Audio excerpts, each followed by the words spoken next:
שאנחנו מלמדים אותה פה בקורס, עברנו כבר 2 שיעורים, אנחנו השיעור השלישי. איך לבנות חברה מצליחה? מסתבר שיש מתודולוגיה, יש כללים, יש עקרונות, שאם אנחנו נתמיד בהם ונעשה אותם, הסיכוי להצלחה הוא הרבה יותר גדול. וזה בית ספר, בעצם ללמד את המקצוע שנקרא להיות מנכ"ל, להיות יזם. זה מקצוע מסובך, תאמינו לי הוא מסובך, אבל אני לא מכיר הרבה בתי ספר שמלמדים את המקצוע הזה, והסיבה היא מאוד פשוטה. כל בוגר אוניברסיטה שלכאורה למד להיות מהנדס בניין, מהנדס חשמל, רופא, זה לא משנה, סיים את האוניברסיטה ואף אחד לא ייתן לו לבנות בית או לבנות מתקן או משהו כזה, הוא הולך לעבוד בחברה, ובחברה בדרך כלל יש אקוסיסטם של אנשים סביבו, שעוזרים לו, מראים לו, מלמדים אותו, הכל כזה תוך כדי עבודה, אבל זה בעצם הלימוד האמיתי. למנכ"ל אין דבר כזה. אין איזושהי חברה של מנכ"לים שממנכ"לים, אין. אז אתה תמיד בודד בראש הפירמידה, אין עם מי להתייעץ, אין ממי ללמוד, והרבה פעמים אתה גם מעמיד פנים, שאתה כן יודע, למרות שאתה לא יודע, אז אנחנו רוצים לעזור לאנשים לצאת מהמסגרת הזו וללמוד איך להיות יזם ומנכ"ל. וכמו שאמרתי, אנחנו רוצים שיהיה איזשהו supportive ecosystem, שזה אתם, שגם תעזרו אחד לשני. ומה המטרה שלנו? לשבור את הכללה של 9 מתוך 10 נכשלים, ולהגיע לזה ש1 מתוך 3, ואולי אפילו 1 מתוך 2 מהחברות יצליחו. אנחנו לא יכולים לקחת כל בן אדם ולהפוך אותו ליזם מוצלח, אבל אנחנו כן יכולים לקחת יזמים טובים ולעזור להם, לתת להם ידע, לתת להם הדרכה ולגרום להם להצליח יותר. אז שוב, אין ניסים ונפלאות, מי שאיננו יזם טוב, מה לעשות? אבל מי שהוא יזם טוב וחסר לו ידע וניסיון, אנחנו נשתדל לעזור לו. מה זה חברה מצליחה? צריך קודם כל להגדיר את זה. הגדרנו יש לנו 3 פרמטרים לחברה מצליחה. קודם כל שהיא רווחית, וזה המטרה מספר 1. 2, שהיא גדלה מהר, חברה שלא גדלה, אולי היא רווחית אבל היא לא כל כך מעניינת. ו3, שעושים את כל זה בהשקעה יחסית קטנה. מה זה השקעה יחסית קטנה? להערכתנו מספר קטן של מיליונים, 2 מיליון, 3 מיליון, משהו כזה. אין לנו הרבה הוכחות, בינתיים יש לנו כמה הוכחות, אבל אנחנו מראים איך אפשר לעשות את זה. והרעיון הבסיסי הוא שאתה עושה את כל 3 המשימות במכה. גם דואג לרווחיות, גם דואג לגידול מהיר, וגם לא לעשות את זה עם הרבה כסף. ביחד כטנדם, זה אתגר לא מבוטל, אבל you can be successful well before you reach an exit. זאת אומרת, ההצלחה היא שאתה הגעת למצב הזה וממשיך לצמוח, הסיכוי שתעשה אקזיט אם בא לך הוא גבוה מאוד. עכשיו, גם אנחנו משתפרים מפעם לפעם. א', אתם רואים, אין הדהוד, מגיע מחיאות כפיים לשני החבר'ה האלה, שעשו עבודה מדהימה, ויש עוד טלוויזיה שתוכלו לראות. אז אנחנו מקשיבים, משתדלים להשתפר, ואם יש עוד דברים שאתם רוצים שנשתפר, כמו להביא קוויאר לזה או משהו, הכל אפשר להגיש בקשות. קוויאר לא כל כך קשר, אז כנראה לא תקבלו, אבל כל השאר בסדר. מה אנחנו עושים פה? אז סמארט-אפ Foundations Course זה בעצם המתודולוגיה. אנחנו מלמדים אותה בצורה שיטתית. וזה יהיה 12 פגישות, כמו שאתם יודעים, עם הרצאות. זה הקבוצה, אנחנו נבנה כנראה איזושהי אפליקציה שתאפשר לכם לתקשר אחד עם השני. דניאל התנדב לבנות את האפליקציה הזו ב-Base 44, אז אתם תוכלו לראות קצת איך ממציאים דברים. ומי שיופיע לרוב הקורסים, הווה אומר לפחות 10 פגישות, יקבל תעודת סיום. ונתתי לכם שיעורי בית בפעם הקודמת, ולמעלה מ-20 מכם מסרו את שיעורי הבית. אנחנו מאוד מאוד מאוד שמחים שיעורי הבית עוזרים ללמוד, וגם היום אני אשאיר שיעורי בית, הם יהיו קצת יותר קשים, אבל אני חושב שמי שגם יעשה את שיעורי הבית יפיק הרבה יותר תועלת מאשר מי שסתם שומע חופשי. הנה הסרטיפיקט, אני דרך אגב בוגר. כזכור, אנחנו מודדים או בודקים יותר נכון מי בא, אז אני אתן לכם חצי דקה למלא את זה.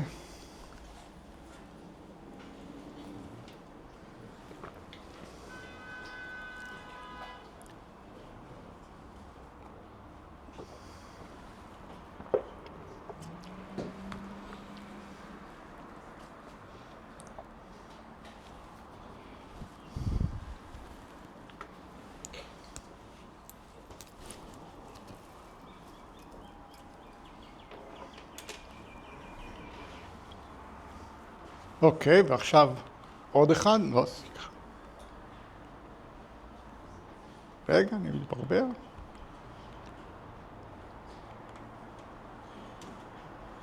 אוקיי, לא שמת את השני, את הזה של ה... שמתי את הזה של הסושיאל. נעלם, לא יודע. אוקיי. כן.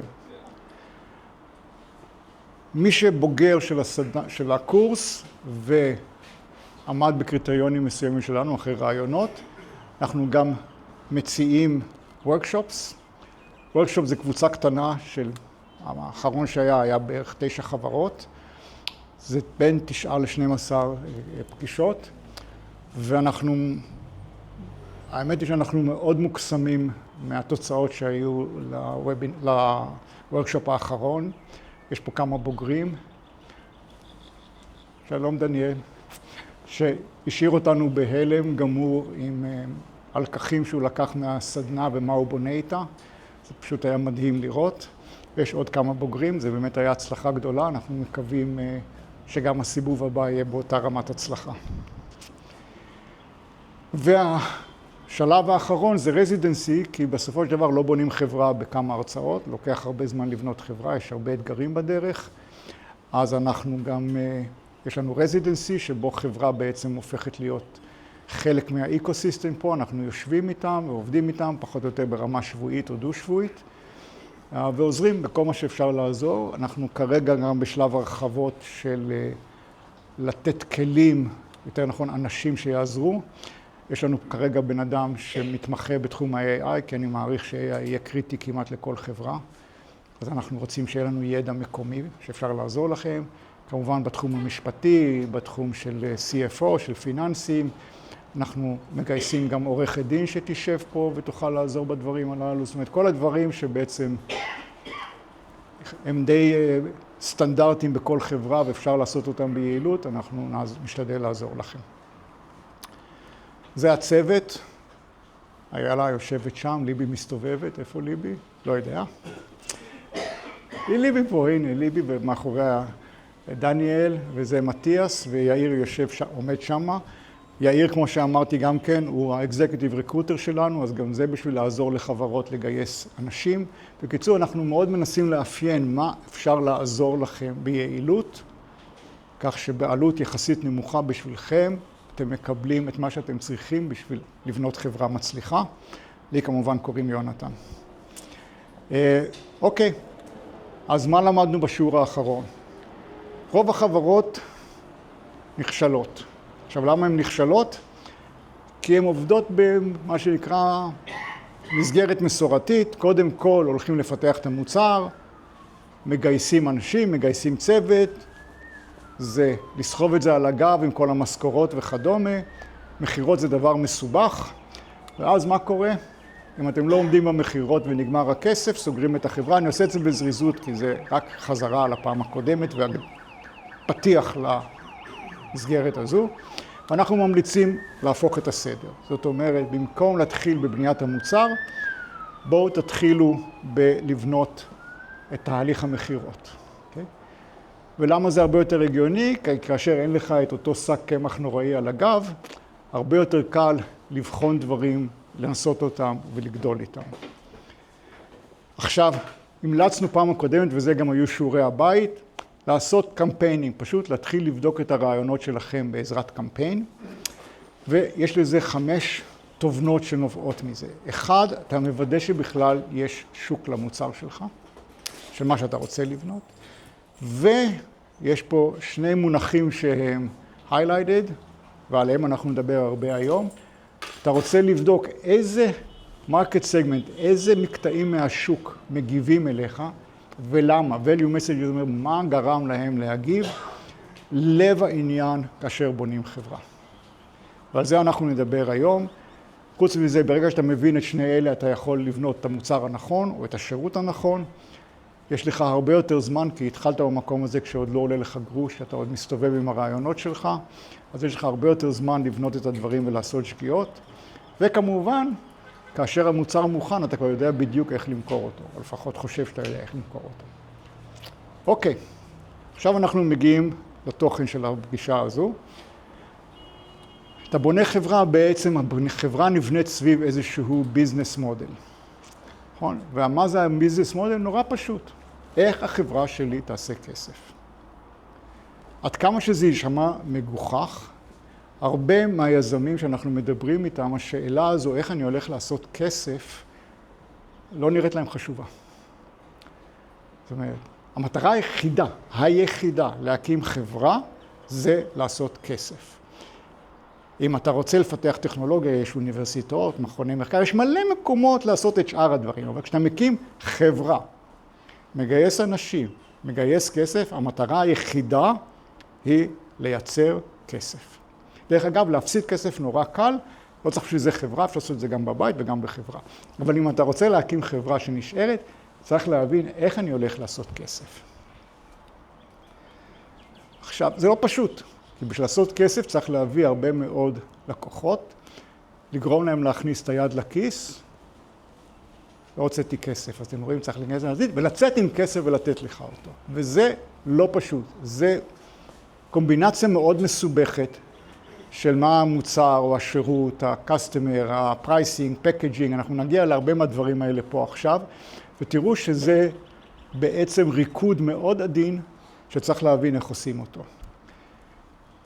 אותן החלטות שמקבלים בהתחלה, הן החלטות שאחרי זה מכוונים את החברה, וברגע שמתחיל לבנות את החברה, דברים מתקבעים.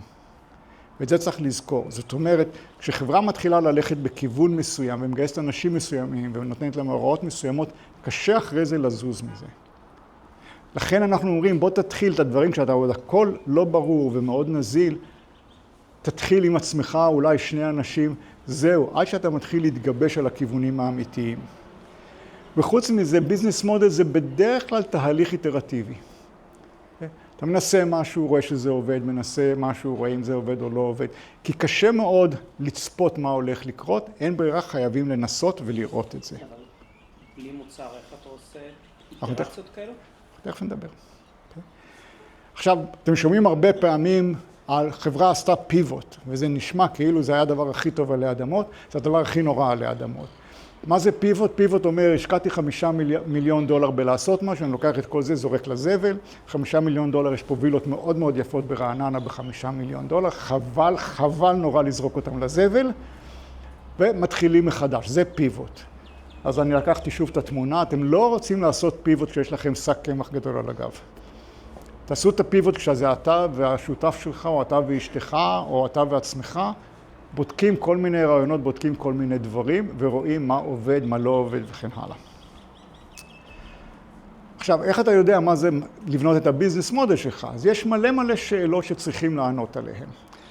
Who are the customers and the users? What's the problem aspects you're trying to solve? אני אעבור עליהם בזריזות, כי זה לא כל כך משנה. Okay, יש מיליון שאלות, כמו שאתם רואים פה. Who pays for it? What exactly do they pay for? Pricing elements? How much are they willing to pay and why? מיליון שאלות.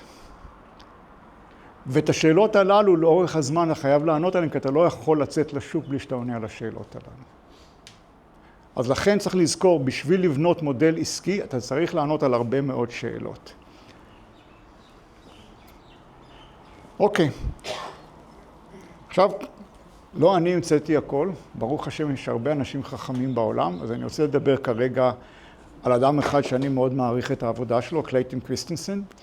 הוא היה פרופסור בהרווארד ביזנס סקול. אני מדבר על היה כי למרבה הצער הוא נפטר מסרטן לפני כמה שנים. והוא כתב מספר ספרים, אתם יכולים לראות חומר שלו, יש ביוטיוב, יש הרבה מאוד הרצאות, רשמתי לכם פה. ממליץ מאוד להקשיב להרצאות שלו, קל להקשיב לו, מדבר יפה, פשוט, ואני חושב שיש לו דברים מעניינים להגיד. עכשיו, מה זה דברים מעניינים? יש מלא ספרים על ביזנס, בלי סוף כמעט. אני מודה ומתוודה שאת רובם הגדול לא קראתי, כי הם בדרך כלל נותנים לך איזשהו טור, החברה הזו הצליחה, החברה היא נכשלה, הנה למה אני חושב שהיא הצליחה או נכשלה, אבל זה לא כל כך מעניין. הרבה יותר מעניין אם אתה יכול להוציא איזשהם תובנות עמוקות, שמסבירות תהליכים שקורים עוד פעם ועוד פעם ועוד פעם. למשל, טברסקי וקהנמן שקיבלו פרס נובל בכלכלה, על כלכלה התנהגותית, הם יצרו חוצץ נגד הטענה שכולנו הומו אקונימוס. זאת אומרת, כל אחד ואחד מאיתנו יש לו קלקולטור קטן, והוא מחשב, אם אני אעשה את זה ככה, הרווחתי $2, אם אני אעשה את זה ככה, אני ארוויח $1.50, אז אני אעשה את זה. אף אחד מאיתנו לא עובד כך. ולהפך, יש הטיות מובנות בתפיסת העולם שלנו, שמשנות לחלוטין את ההתנהגות. מה שקריסטנסן עושה, זה דברים מאוד דומים ברמה של חברה. למה חברות נכשלות? למה חברות גדולות יש להן בעיות? והוא יורד לפרטים שלא אומר הם מטומטמים, הם לא הבינו, זה לא תיאום. הוא יורד לרמת התובנה שאומרת למה כאשר אתה מסתכל על הדברים מנקודת המבט של החברה הגדולה, אתה עושה את ההחלטות הנכונות, אבל התוצר הסופי הוא הרסני בהרבה מאוד מקרים. והוא מסביר למה. Okay? אז לכן אני אוהב את החומר שלו דווקא בגלל העומק המחשבתי שנמצא שם. הספר הראשון שדיברתי עליו גם פעם הקודמת, The Innovator's Dilemma, אני מאוד מאוד ממליץ לקרוא את הספר הזה או להקשיב להרצאות שלו על הספר הזה, שבו הוא מדבר למה חברות גדולות ששולטות בשוק, הרבה פעמים מגיע איזשהו מתחרה קטן, לא מוכר, ואחרי מספר שנים לא גדול, מצליח להכות את החברה ששולטת בשוק. הוא מראה את התהליכים שגורמים לזה, שהם שוב תהליכים עמוקים, רציונליים, לא סתם טמטום. וכמובן, אם יש The Innovator's Dilemma, צריך להיות The Innovator's Solution, נכון? אז must read for all senior managers and business leaders responsible for innovation and growth. הוא מדבר הרבה מאוד על נושא של מה זה innovation. שוב, אני ממליץ לקרוא. יש איזה אפילו בעברית, פתרון החדשנות למי שרוצה לקרוא בעברית. אבל הספר שאני עובד עכשיו ורוצה להרצות לכם עליו נקרא Competing Against Luck. וזה Understanding customers does not drive innovation success. Understanding customer jobs does. And the jobs to be done approach, אוקיי? אנחנו נדבר על ה-jobs to be done. זה עדין, זה לא טריוויאלי ככה לקלוט במבט ראשון, אז אני מבקש להקשיב היטב. אבל שווה לקרוא את הספר הזה. ואז יש את ה-foundational story. מה הסיפור שמספר בתחילת הספר, שעל פיו הוא בונה אחרי זה את המתודולוגיה שלו. הסיפור הוא כדלקמן. חברת מקדונלד, יש לו חברת ייעוץ, או הייתה לו, נפטר, שנתנה ייעוץ לחברות בעיקר בתחום של innovation, איך אנחנו מביאים מוצרים חדשים לשוק. ומקדונלד שכרו אותו בשביל לשפר את המחירות של מילקשייק.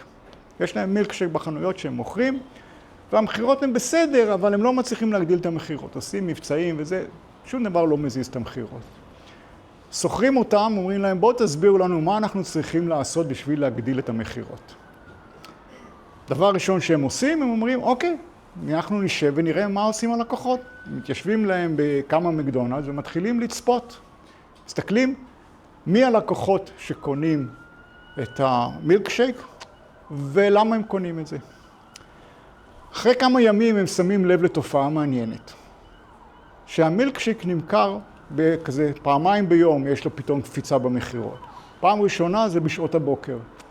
בין 7:30, 7 בבוקר עד 9 בבוקר, נכנס קהל וקונה את המילקשייק, והקפיצה השנייה היא אחרי צהריים המוקדמות, בסביבות 2 עד 5, מגיעים גם כן אנשים וקונים את זה. אבל הם שמו לב שזה לא אותם קהלים. בבוקר מגיעים אנשי עסקים, לבושים כמוני או כמוכם, יפה כזה, חליפה ועניבה, זה אמריקה, אנשים לבושות בבגדי עבודה. קונים ויוצאים. קונים ויוצאים. באים, לוקחים, הולכים. באים, לוקחים, הולכים. אחרי הצהריים מגיעות הרבה פעמים אמהות עם ילדים קטנים. קונים ארוחה ב-99 סנט או 2.99 או מה שזה לא יהיה, וקונים יוגורט גם כן, לא יוגורט, מילקשייק גם כן. התחילו לשאול את האנשים, תגיד לי, למה אתה קונה מילקשייק? אז הם אומרים, תשמע, אני נוסע לעבודה, קמתי בבוקר, אין לי זמן בבוקר, אני רץ, ואני רוצה ארוחת בוקר. אבל אני רוצה ארוחת בוקר שלא תשאיר לי פירורים על הבגד, לא תלכלך אותי, אני רוצה גם את זה שזה רק ביד אחת, אני נוסע באוטו, אני צריך רק יד אחת לאכול את זה. בסך הכל המילקשייק הוא גדול, הוא משביע, הוא לא יותר מדי משמין, וזה לוקח איזה חצי שעה שאני גומר למצוא את זה, הגעתי לעבודה, הכל טוב. אוקיי. שואלים את האימהות, סליחה, בשביל מה אתם קונות זה? אז הם אומרים, תשמעו, אנחנו באים והילד לא רוצה לאכול. אנחנו אומרים, טוב, נקנה לך בסוף מילקשייק, אם תאכל, ואז זה גדול מדי. יושב שם ומוצץ, ואני מת ללכת הביתה, צריך לעשות מלא דברים. הייתי מעדיפה שזה יהיה הרבה יותר קטן, ונגמור עם זה ונצא מפה. ואז מה הם הבינו? הם הבינו שבעצם, הם התחילו לשאול את האנשים, תגיד לי, מה היית עושה אם לא היה מילקשייק בדרך בבוקר לעבודה? אז הוא אומר, שמע, ניסיתי מלא דברים. סנדוויצ'ים, א' צריך להכין אותם, וזה מלכלך, וזה לא נעים. לקחתי פירות, אבל גם זה מסובך. אבל אני צריך לאכול משהו בדרך לעבודה. כי אחרת אני מגיע, אני מת ברעב. המילקשייק מחזיק אותי עד 11-12. שואלים את האימהות, הם אומרים, אל תשאל, זה בלגן. בקיצור, הוא התחיל להבין שיש פה שני מוצרים שונים. Jobs to be done. אחד, המטרה שלי בבוקר זה לקבל ארוחת בוקר בדרך לעבודה. המטרה של האמא, אחרי צהריים, זה לדאוג שהילד יאכל את המנה הכאילו בריאה, עם הבשר ומה שיש שם, ויהיה מבסוט ולא יבלבל בשכל. האמא לא רוצה מנה גדולה, כי זה לא בריא, רוצה קטן. אלה בדרך לעבודה רוצים מנה יותר גדולה. ואז הם המליצו למקדונלד לעשות בעצם שתי ארוחות שונות. ארוחת הבוקר, הם לוקחים פירות, תפוחים, בננות וזה, חותכים אותם, שמים אותם בפנים שזה יהיה יותר בריא, מורידים את רמת הסוכר, שמים קש יותר רחב, כך שאפשר למצוץ גם את החתיכות תפוח או מה שזה לא יהיה, וכמובן במחיר יותר גבוה. ולאחרי הצהריים לילדים יש אחד קטן, גם כן משתדלים להוריד את הסוכר והכל טוב. מה קורה פה? שאותו מוצר, מילקשייק, בעצם מתפצל לשני מוצרים שונים, בהתאם ל-jobs to be done, המשימה שלשמה הלקוח קונה את המוצר. זה לב העניין של מה שהוא מדבר עליו, קריסטנסן, אוקיי? בעצם אל תסתכל איך קוראים לזה, זה לא משנה אם אתה קורא לזה שמפו, מילקשייק, מסרק או מה שזה לא יהיה, תסתכל על בשביל מה הבן אדם משתמש בו, מה הוא מנסה להשיג. אוקיי? עד לפה ברור, יש שאלות? אנחנו עכשיו מתחילים לצלול לפרטים. אוקיי, אז מה זה המתודולוגיה שלו? קודם כל, כמו שאמרתי, אנשים לא קונים מוצרים, הם קונים בעצם פתרונות לבעיות. מה עם הבעיות שיכולות להיות? אז הוא מגדיר פה מספר קטגוריות. Problem solving. המכונית שלי נתקעה, קרה לי דווקא לפני שבועיים, נסעתי לבקר את אח שלי והמכונית לא התניעה. Jobs to be done, נכון? הגעתי בסוף, אני כאן. כאב לך הגב, ואתה רוצה להגדיל מחירות, יש לך בעיה מאוד מאוד ספציפית. Functional task, house cleaning, דרך אגב, מישהו פה מכיר איזשהו מנקה או מנקה טובה? אנחנו מחפשים? אף אחד? ננסה עוד פעם, מישהו, יש לו איזה מישהו שיכול להמליץ? אתם קשים, אתם. Emotional needs, okay, gaining respect, feeling good, social aspects, dress for party, exhibit success, או goals, losing weight, אני לא אשאל מי מבקש לעשות את זה פה, changing a job, מישהו מכם רוצה לדעת, אוקיי, וכל מיני דברים כאלה. אוקיי? אז אתם רואים שההגדרה של מהו הג'וב היא מאוד רחבה. ואם אתם חושבים על זה, לכל אחד מהדברים שכתובים פה, יש מוצרים ושירותים שמטפלים בהם. תסתכלו על זה, תראו, לכל אחד ואחד מהדברים הללו, יש מישהו שישמח לקחת את הכסף שלכם ולתת לכם פתרון. בקיצור, במקום להתמקד במוצר או בלקוח, Jobs to be done shifts the perspective to the job itself. הוא מסית אותך להסתכל על מה הבן אדם מנסה להשיג, לא מי הוא כרגע ולא מה הוא רוצה לקנות. It's about understanding what customers are trying to achieve and how they go about it. אמרתי, זה עדין, ההבחנות הן עדינות, אבל בהמשך אני אביא יותר ויותר דוגמאות שאני מקווה שיחדדו את ההבחנות הללו. זה אומר מיד שכדאי לנתח את ה-Jobs to be done לפי כל מיני ממדים. הראשון הוא פונקציונלי. מה הג'וב שהבן אדם רוצה לעשות, אוקיי?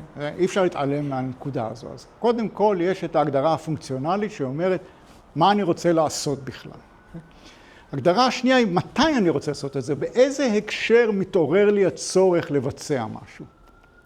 כי ההקשר יכול להיות רב משמעות בפתרון שאתה תכף נותן לו, אוקיי? emotional, זאת אומרת, מהם הצדדים הרגשיים שמתעוררים בי כאשר בקונטקסט הספציפי הזה אני מנסה לבצע את העבודה המסוימת הזו. אתם בטח מסתכלים אולי כמו הלא נורמלי, מה זה מעניין כל הדברים האלה, אבל תכף אתם תראו איך זה מאוד מעניין כל הדברים האלה. וסושיאל, אותו דבר, כמו אמושיונל, מה ההקשר החברתי של הדבר הזה שגורם לי לרצות לעשות משהו או לא לעשות משהו.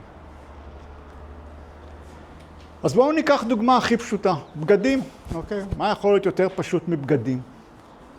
נכון? אז בואו נראה. functional, הנה, תסתכלו, יש פה רשימה אינסופית, חולצות, מכנסיים, סמלה, חצאית, תחתונים, ביקיני, סוודר, מה שאתם רוצים, יש לכל אחד שם, נכון? זה חולצה, זה מכנסיים, הכל פשוט. כמעט. הקונטקסט חשוב. אם אני הולך לעבודה, אני מתלבש אחרת לגמרי, מאשר אם אני הולך לשפת הים. אני גם מתלבש אחרת אם אני הולך למסיבת גאלה בערב, או עושה סקי, או הולך למסיבה של החברה, או לבר, או לחתונה. אתם פתאום רואים שההקשר משנה לחלוטין את מה אני הולך ללבוש. וזה לאו דווקא רק על ביגוד. הבאתי ביגוד כי פשוט זה מוצר שכבר קיים לפחות 6,000-7,000 שנה, ועדיין אתם רואים ששם לכם ברור, אפילו לא מבינים מה אני שואל בכלל. הרי ברור שזה לא אותו דבר, נכון? אבל אם אתה חושב על זה במונחים מודרניים, זה מוצר שהומצא לפני שנתיים, הוא אומר, זה לא. לא, זה לא אותו דבר. פשוט פה היו 6,000 או 10,000 שנים שבהם המוצר הזה התפצל כל כך, שאנחנו כבר קוראים להם בשמות שונים ועושים איתם דברים שונים, אבל בינינו זה בגדים. בגדים, זה הכול. מה כבר יכול להיות מיוחד בבגדים, נכון? emotional. מי אני? מה אני, נכון? does it hide my קרחת? לא. את הבטן, אולי. זה הולך טוב עם צבע העיניים שלי? כחול הולך טוב עם צבע העיניים שלי. וסושיאל. תראו, אני נראה מספיק גברי וזה, כן? Do I look overdressed? הגעתי למסיבה ופתאום מסתבר שאני היחידי עם חליפה ועניבה. I can't believe I really wore it. זה האהוב עליי במיוחד, נכון? אתה מסתכל בתמונות ואתה אומר, אני הלכתי עם מיני כזה? לא להאמין. אוקיי. עכשיו, מתחיל להיות לכם ברור שהתהליך של להבין מה זה ה-jobs to be done, זה לא טריוויאלי. אני חושב שכבר התחלתם להרגיש שפה יש משהו מסובך. קודם כל, עבור מוצרים שעוד לא קיימים, קשה מאוד להבין מה זה פותר בדיוק ואיך אנשים יבינו מה שזה פותר. העברתי ההרצאה הזו הייתה הרבה יותר ארוכה, פשוט קיצרתי כי שיערתי שיהיה לנו מחסור בזמן. אז אתם תראו אחרי זה, למשל, כשאני מדבר על ה-MP3 פלייר, בהתחלה כשהגיעו המוצרים הראשונים, אנשים אמרו, אני לא מבין שמה אני צריך את זה. יש לי CD פלייר. נייד, יש לי CDs, אוזניות, אני לא מבין על מה אתה מדבר בכלל, פשוט לא מבין על מה אתה מדבר, אוקיי? למה אני צריך את זה? אז מוצר חדש, ותבינו דבר מאוד חשוב. מרביתכם פה, יש להם איזה רעיון גאוני. משהו שישנה, אם לא את העולם, לפחות את השוק המקומי. זה אומר שאתם באתם עם רעיון סביר להניח שלא קיים עדיין בשוק, אולי באופן כללי יש את ההבנה, אבל לא קיים המוצר הזה, ואתה חייב צריך לשכנע אנשים שהם צריכים אותו. וקשה מאוד לאנשים להבין למה זה שונה, למה אני צריך את זה בכלל. המתחרה הגדול ביותר של כל חברה עלי אדמות, זה שהלקוח לא עושה כלום. לא מכניס את היד לכיס, לא עונה לטלפון, תרד ממני, תעזוב אותי, זהו. זה המתחרה הכי גדול. למוצרים קיימים, קשה הרבה פעמים להבדיל בין המוצר לבין ה-jobs to be done. לכן הדוגמה של המילקשייק, דוגמה כל כך חדה. Okay? המוצר איננו מילקשייק. זה או ארוחת בוקר, או דזרט מהיר לילדים. זה לא מילקשייק. מילקשייק זה אולי מה שקוראים לזה, אבל זה לא ה-jobs to be done. וזה קורה בכל דבר, אבל לא קל להבחין בין הדברים האלה. אז שוב, instead of focusing on the product or the customers, סליחה.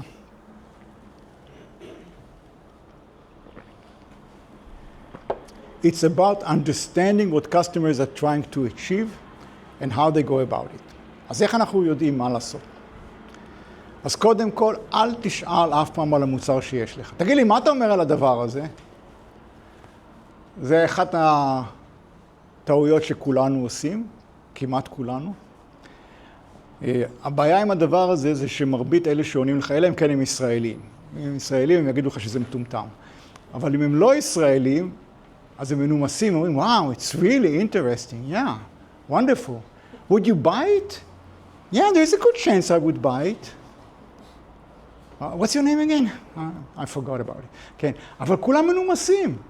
למה להם להגיד לא? אין לכם מושג כמה שגיאות אני עשיתי כי אנשים היו מנומסים אליי. וכבר ידעתי שהם מנומסים אליי והם לא רציניים, ובכל זאת אתה עושה את הטעות, כי הם נורא נחמדים. הם אומרים לך מה שהם חושבים שאתה רוצה לשמוע. זה המם טסט בעצם. אל תשאל על המוצר, אז לא ישקרו לך. תשאל על דברים אחרים. זה הנקודה. Check how customers fulfill their needs today. זאת אומרת, אם אתה מתחיל להבין שיש להם בעיה, תשמע, יש לי בעיה מאוד קשה בלטפל בחשבוניות. אוקיי, אז הוא לא זורק אותה מהחלון, נכון? אז מה אתה עושה היום? אני משתמש בשירות שמטפל לי בחשבוניות. ומה השירות הזה עושה בדיוק? הוא עושה כך וכך וכך. ואיפה אתה רואה בעיות או במקומות לפתרון? ואתה מתחיל לרדת איתם לפרטי הפרטים, ולאט לאט מתחיל להיחשף אם יש לו תסכול, אין לו תסכול, מה מטריד אותו. שמע, זה עולה לי הון תועפות, כל חשבונית עולה לי בסוף 10 שקלים, יש לי חשבוניות של 12 שקל, 10 שקלים רק לטפל בזה. אתה תשמע דברים מאוד מעניינים, פשוט תתחיל לרדת לפרטים. What do they like about the current solution? What don't they like about the current solution? Why don't they like it? והכי הכי חשוב, תשאל אותם אם אין להם את המוצר הזה או אין להם פתרון, מה הם עושים במקום זה. Okay? כששאלו אותם אני חוזר שוב למילקשייק, מה היית עושה במקום, אז הוא מתחיל לתאר לך באמת דברים לארוחת בוקר. זאת אומרת, האלטרנטיבה שלהם היא לא הייתה טוב, אני אשתה קוקה קולה, אלא אני צריך לאכול משהו, כי כשאני מגיע לעבודה עד ארוחת צהריים, זה עוד 4 שעות, אני אמות ברעב. Okay? זו השאלה הכי הכי חשובה, לא סתם שמתי אותה בבורד. בלב הספר, זוהי השאלה. אז מה אתה עושה במקום אם אין לך את המוצר הספציפי הזה? אוקיי, keep asking, כמו ילד, why. כל מי שיש ילדים מכיר את השלב שהם שואלים why, ודרך אגב, מהניסיון שלי עם 3 ילדים, הם בדרך כלל צדקו. כי בסוף הגעתי לשלב שבו לא יכולתי לענות.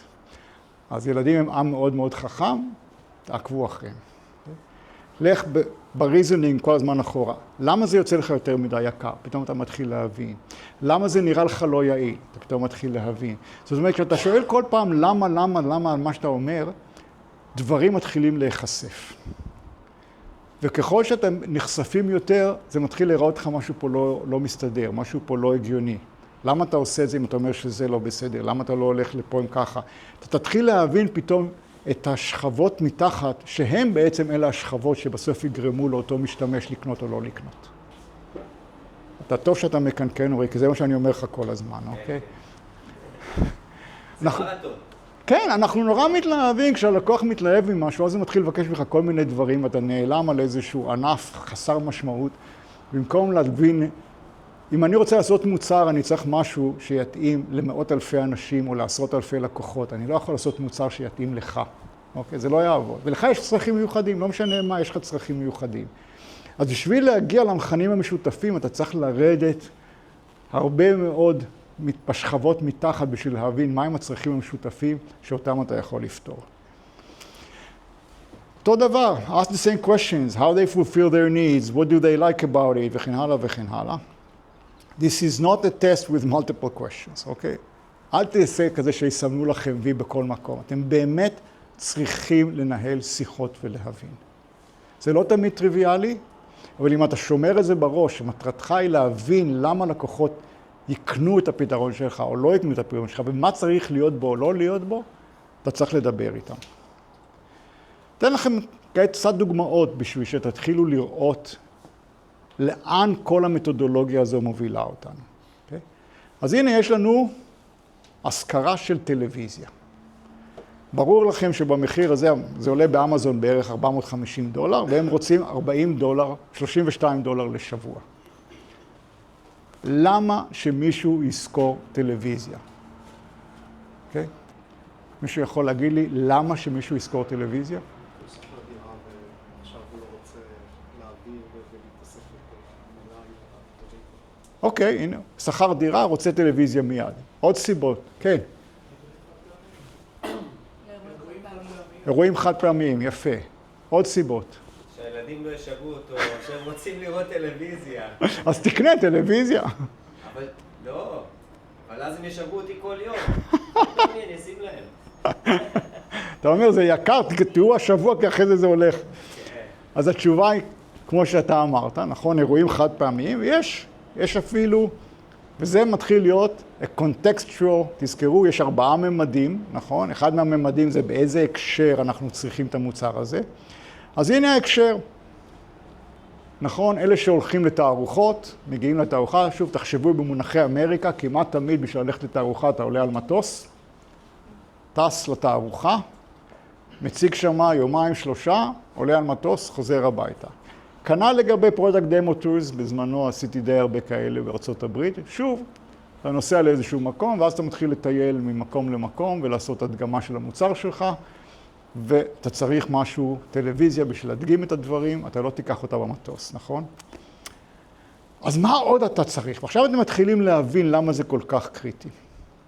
כי אם אתה הולך לפלח שוק הזה, לקונטקסט שבו אני נוסע לתערוכה, תראו מה אני צריך. אני צריך קודם כל את ה-HDMI cable. אתם רואים אותו פה? הנה, הוא עובר כאן.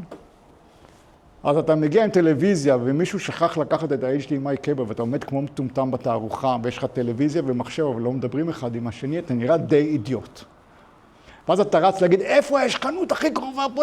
אני חייב לרוץ, נכון? תזכרו, אתה תמיד מאחר גם דרך אגב. אז אתה רוצה להגיד להם, included, יש, אנחנו נותנים לכם את זה עם HDMI code, נכון? אתה רוצה גם carrying case, מדוע? אתה מביא לו את זה, יש בדרך מישהו שלוקח את זה, מתקין את זה, מוריד את זה, אתה לא רוצה שזה יישבר, אז זה גם carrying case, ואתה לוקח עוד $25 לשבוע רק בשביל זה שזה יהיה מוגן, כי אם זה לא מוגן, אז הביטוח שלך יותר גבוה. אתה רוצה ביטוח, מה יקרה אם זה נופל? כל מי שסוחר רכב יודע, יש ביטוח, נכון? אם אתה לא רוצה לעשות ביטוח, תשים $600 פיקדון, אם קרה לזה משהו. אתה רוצה גם, אתה לא תלך לקחת את זה מהחנות, נכון? זה 65 איש. אתה רוצה שמישהו יביא לך את זה ישר לתערוכה, ואתה רוצה שהוא יגיע בזמן. הוא לא יכול להגיע יום קודם, כי יום קודם יש תערוכה קודמת. הוא לא יכול להגיע אחרי 11, כי כבר פתחו את זה. אתה רוצה להגיע ב9 בבוקר, הוא חייב להיות שם. ויומיים אחרי זה, ב4, הם סוגרים את התערוכה, יש לך שעתיים לפנות את הכל, אתה רוצה שהוא יגיע. Okay? אז אתה גובה, delivery ופיקאפ, $150. אז פתאום $31, או מה שזה לא היה שם, הופך להיות $215. וזה רק מה שמסביב. וכולם מבסוטים, זה הדבר המעניין. כולם מבסוטים. למה? כי אין לו אלטרנטיבה לקנות את הטלוויזיה, מה הוא יעשה איתה אחרי שעתיים? הוא מבוסטון, עכשיו הוא בלס וגאס, מה הוא יעשה עם טלוויזיה בלס וגאס? זאת אומרת, אין לו ברירה, זה פתרון נהדר. אז אתם מתחילים לראות איך מוצר שנראה מטומטם, לשכור טלוויזיה במחיר הרבה יותר גבוה מהמחיר של הטלוויזיה עצמה, פתאום נראה הגיוני, ולא רק שהוא הגיוני, אתה עוד יכול לעשות עליו הרבה כסף, אם אתה נותן את השירותים ואת הפרטים שאנשים צריכים. ואף אחד לא יתווכח. איך אני יודע? כי אף פעם לא התווכחתי. אתה מגיע, אתה מוציא הון תועפות לשלוח 5 אנשים לכנס הזה, אוקיי? רק להיות בכנס עולה לך איזה $5,000. זה מה שמטריד אותך? אני רק רוצה שזה יגיע, יעמוד, יעבוד, יהיה HDMI cable וזהו. זה מה שאתה רוצה. אתם מתחילים להבין את ההבדל בין טלוויזיה לצורך. אוקיי? מתחיל לראות לכם יותר הגיוני. אוקיי. מה עוד אנחנו יכולים להגיד על jobs to be done? The jobs are stable over time. אני כבר קצת יותר מבוגר מכם, ועדיין היה לי את אותם סיפורים. אז לא היו טלוויזיות כאלה גדולות, כי טלוויזיה אז היה עם הטיוב, אף אחד לא לקח אותה, היו מקרנים במקום זה, לא משנה. אבל ה-jobs to be done היה אותו jobs, אוקיי? לא השתנה כלום. שום דבר לא השתנה.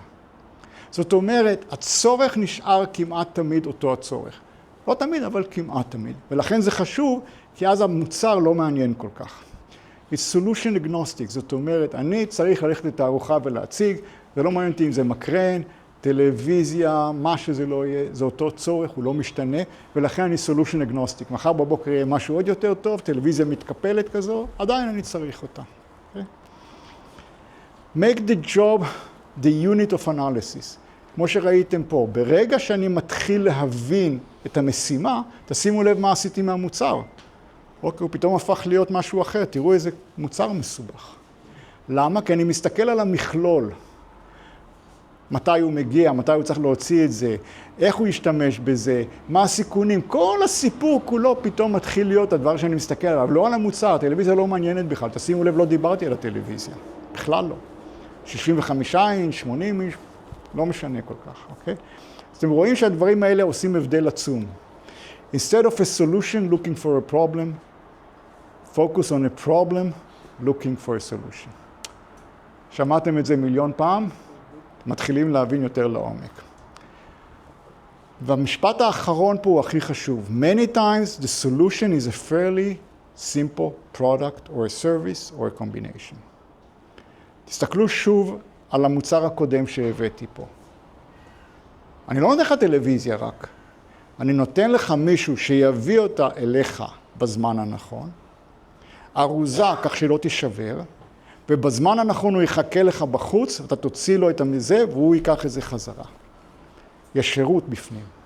זה מה שנקרא the complete product או the full product. אתה מסתכל על הצורך, לא על החתיכת מוצר שאתה מוכר. אתה רוצה לספק את הצורך. הרבה פעמים הצורך כולל בתוכו איזשהו שירות. אתה אומר את המילה שירות ל-VCs, ואחרי שהם מתאוששים מההלם ואתה שופך עליהם קצת מים, זה פשוט חוסר הבנה שהרבה מאוד מוצרים חדשים בשלבים הראשונים לחייהם, וגם לא בשלבים הראשונים לחייהם, זקוקים לשירות. כי זה מה שהלקוח רוצה. Jobs to be done, המקבילה שלו זה get the job done. That's all what I want. Just get it done. לא אכפת לי איך תזיז לי את המכונית. לא מזיז לי, רק תזיז את המכונית לכל הרוחות. אוקיי? זה 11 בלילה, אני תקוע ב-middle of nowhere, תזיז לי את המכונית. ואולי הסיבה המרכזית למה חברות גדולות מתמוטטות, שבעצם הם נתקעו במוצר, הם שכחו את הצורך. ויש הרבה מאוד דברים למה חברות מתמוטטות. אבל אני מסתכל רגע על חברה בחיי הראשונים. אני מאוד מאמין בלתת שירות. ואני אסביר למה. בגלל שאנשים או חברות לא אוהבות לתת שירות. באמת. כי זה מייגע וכל מיני דברים כאלה, אז הן לא עושות את זה. הלקוח רוצה שירות. מה זה נותן לך? יתרון יחסי. יתרון יחסי ששום טכנולוגיה עלי אדמות לא פותרת אותו. זאת אומרת, בסוף, אם אתה לומד איך אני נותן שירות טוב בעלות נמוכה, אתה מנצח בכל משא ומתן. נורא פשוט. Okay? אם אני מביא לך את הטלוויזיה בדיוק בשעה שאמרתי, והיא ארוזה יפה ויש בפנים כבל של HDMI, ואז מישהו אחר, אני אתן לך את זה $10 פחות, אבל תבוא תיקח לי את זה מהחנות, הצחקת אותו. Okay? זה לא רלוונטי בכלל. אם יהיה לנו זמן, אני אדבר, לא נראה לי שיהיה לנו זמן, אני אספר לכם מה עשינו בקרסקין סביב השירות. זאת אומרת, השירות מבעיה הפך להיות לכלי החזק ביותר שלנו. כי אם אתה חושב, איך אני עושה שירות שהוא סקיילבל, ושאני מרוויח עליו כסף, אתה במצב נהדר. תחשבו לרגע על כל חברות הטלפוניה,